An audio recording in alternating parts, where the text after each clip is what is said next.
Hi everybody, it's me Edward Jones back with a new video. Today I'm doing my first unboxing video, and today I will be unboxing a Presto pressure cooker. It's a 23 quart capacity, and it has a weight gauge, and it has a pressure gauge at the top.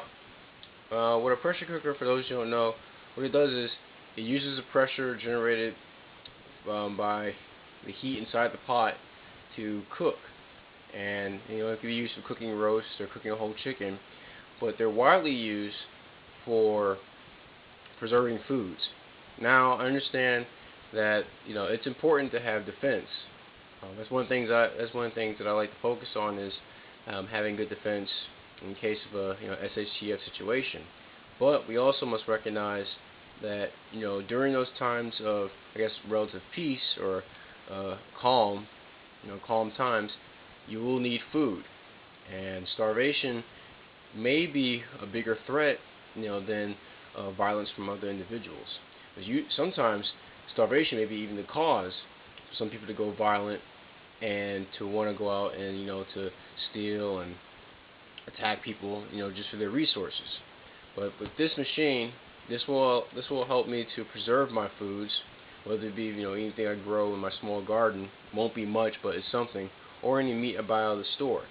This will allow me to preserve my foods for maybe a couple years to maybe even a decade. Depends on how what I preserve and the method I use. But this is one method of preserving foods that can be used. And today we're going to do an unboxing. My trusty Gerber that I carry with me all the time. Let's cut this puppy open.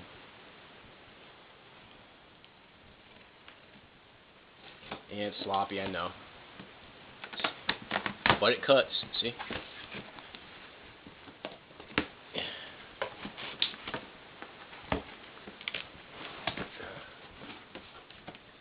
I got the box upside down. Put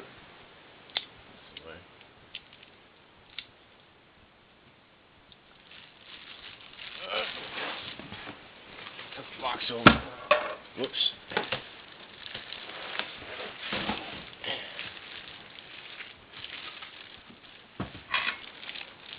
And here we go. This is it. Let's see. A few more stuff inside.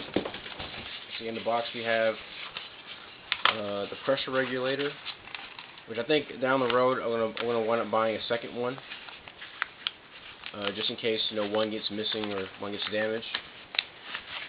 See, pressure regulator enclosed. This basically will allow you to process your foods at various pressures, somewhere between 5 to 15 pounds. Ow.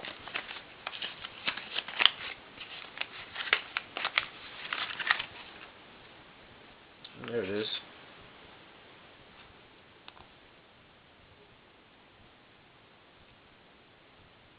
Let's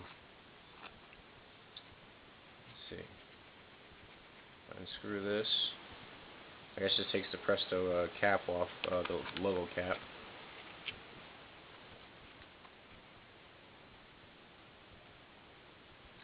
Set that aside.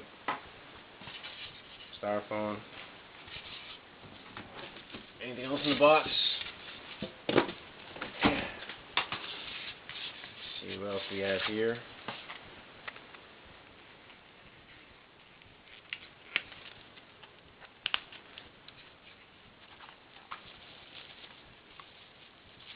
Here's our pressure regulator.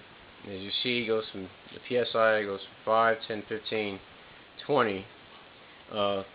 When it gets to the caution, usually some pressure gauges will have, be color coded. If it gets into the red, that means the pressure is too high, and it can cause, could cause a catastrophe. But that only happens if you're not paying attention to what you're doing. It's very important that you pay attention to what you're doing when using a machine like this.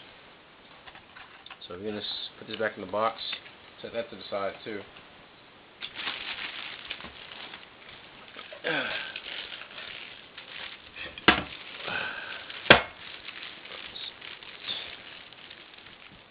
There we go.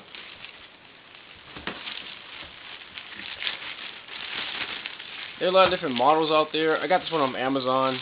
It wasn't, but maybe it was about $79 and change. I got free shipping on it because of how much it costs.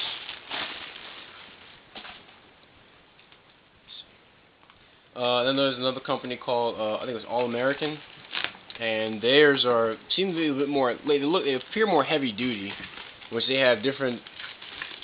They have all these different screws on the sides. I think it's 6 that go all the way around, and what that does is it allows for the lid to be locked down into place. This one right here, lift this up. You can see that it says close and open. You can see my reflection right there, and I got some of my grubby fingerprints on this thing, but I'll clean it later on. So this one has a gasket. As you can see right there, there's a gasket, and what it does is it seals the pressure cooker up. It traps in all the heat and pressure, which will cook the food and preserve it. Top to the side.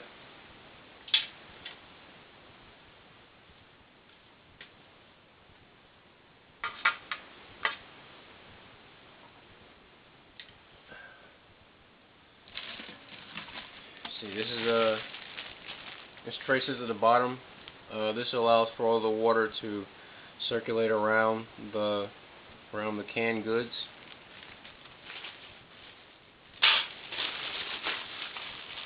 Box.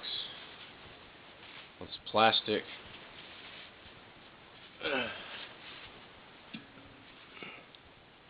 There's a pressure canner and cooker instructions book and recipes. Just have some information in here. Make sure safe maintenance. Make sure everything works out properly.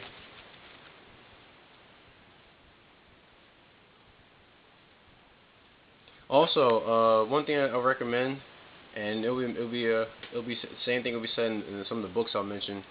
It states that if you live at higher altitudes, you may want to get a dial-in pressure gauge. This one's a weighted pressure gauge. Dial-in one allows you to fine-tune the pressure to accommodate for a higher elevation.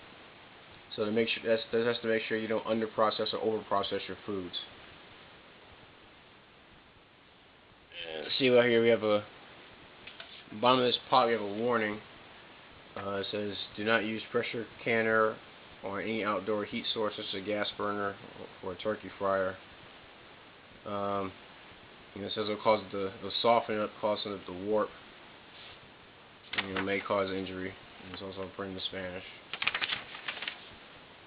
This is made out of aluminum.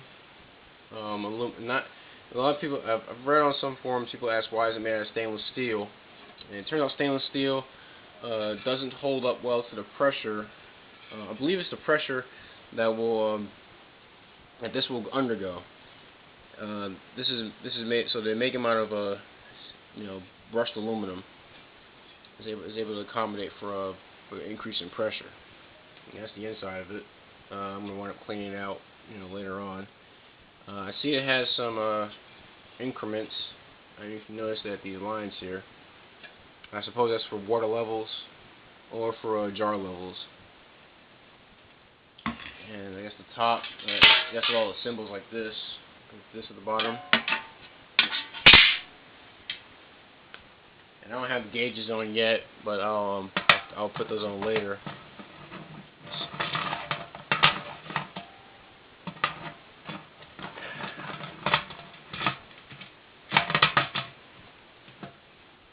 Lock this thing up. There you go.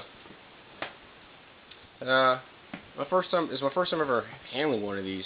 I know my grandparents have one. It's not the same model, but it's the older one. I believe it has a dial-in. It's a dial-in, maybe a dial-in pressure gauge. I'm not sure. Actually, no, it's a weighted one. My grandmother told me it has a weight. She just needs a new gauge because the one that's on there is broken.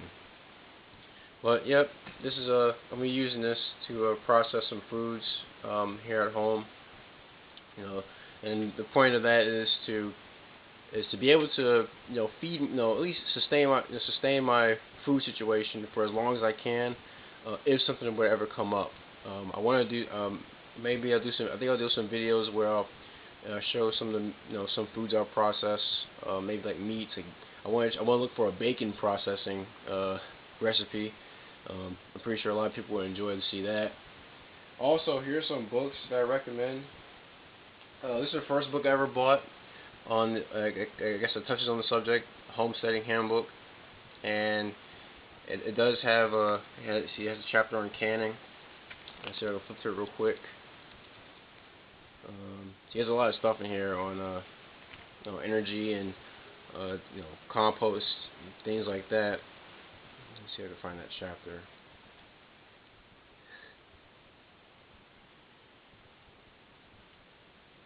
Here we go. So you have some stuff on process time for pickled 3-bean salads. That's for a boiling water canner. Here's one for process time for soups and weighted gauge pressure cooker, pressure canner. There's some more recipes that they have. Here's the chapter on pressure canners. Here's the one I have. It shows us a step-by-step. Testing your jars, cooling jars, things like that. It's a good book. I got it last year, and I recommend getting it if you're getting into homesteading. Another book I just recently bought maybe about a week ago, was Complete Idiot's Guide to Preserving Food. And here it has can it, freeze it, pickle it, preserve it, and here's how. And it has a the step-by-step on different recipes, different ways of canning things. You see, you have the supplies for equipment for canning. And you have a pressure canner. It's like mine. Here's the other one I was telling you about, the All-American one. It has like different. It has a dial-in right there, if you can see it. And it has the fasteners to secure the lid. These don't need gaskets, which is why they have all these knobs. This one does use a gasket, which I do recommend, and I will be doing this myself, getting replacement gaskets in case the blend that's in there already goes bad over time. And just has some instructions, some tools you may want to get, which also I placed on order, which I will be hopefully I'll be getting in the mail next week. But that's my video. Here's my first pressure canner.